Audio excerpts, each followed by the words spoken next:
Bonsoir Mahrez. Oui, pas un article, un commentaire, un reportage dans la plupart des médias occidentaux et arabes sans que ne soit cité l'OSDH, un organisme qui a pratiquement le monopole sur l'information en provenance de Syrie. Des informations relayées comme étant des preuves tangibles. Peut-on prendre pour argent comptant le bilan égrené par l'OSDH sur le coût humain de chaque journée? Y a-t-il garantie d'impartialité? Autant de questions qui se posent.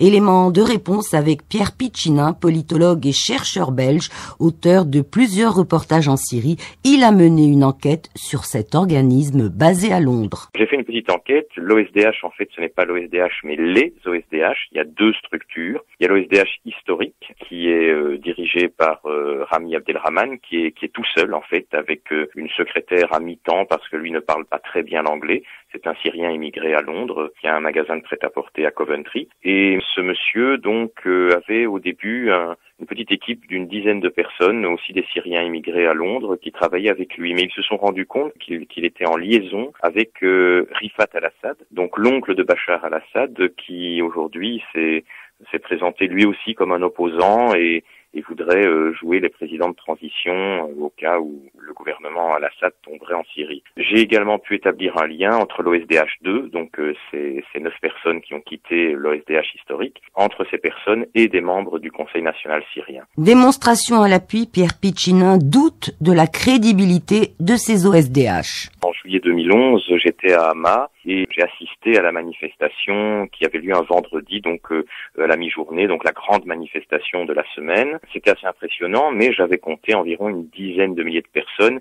On a revu le chiffre à la baisse sur base de mes photos depuis que je suis rentré, donc un peu après mon retour en juillet déjà, on était à 4 000 personnes au maximum, donc dans cette manifestation de Hama. Or, le jour même, l'OSDH avait annoncé 500 000 personnes dans les rues de Hama. J'étais resté vraiment stupéfait parce que ce que j'avais entendu donc le jour même, ce 15 juillet, sur toutes les télévisions, Euronews, France 24, l'AFP avait repris l'information et l'a diffusée. Le 20 novembre, l'OSDH a annoncé en collaboration avec Al Jazeera qui avait eu un bombardement à la roquette sur le siège du parti Baas à Damas. En quelques dizaines de minutes, quelques coups de fil passés, et j'ai pu démonter l'information. Il n'y a jamais eu d'attaque à la roquette sur le parti Baas, sur le siège du Baas à Damas. Or, c'était à nouveau repris par toute la presse occidentale qui tirait déjà des conclusions catastrophistes en expliquant que si le siège du Baas était attaqué à Damas, eh bien le régime était prêt de tomber. Autre exemple, j'étais à Damas pour un autre séjour d'observation en décembre et le 27 décembre, il y a eu une fusillade à l'université de Damas. C'est un étudiant favorable à la révolution qui a tiré sur des condisciples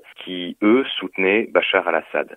3 heures après, l'OSDH expliquait que des partisans de Bachar al-Assad étaient entrés sur le campus et avaient tiré sur des étudiants qui manifestaient contre le gouvernement. Donc on est vraiment avec une collaboration qui plus est avec Al Jazeera assez régulière dans la désinformation. Pour moi, les chiffres avancés par l'OSDH, y compris au niveau des morts, sont totalement farfelus. Décryptage de Pierre Piccinin, chercheur et politologue belge, auteur de plusieurs reportages en Syrie.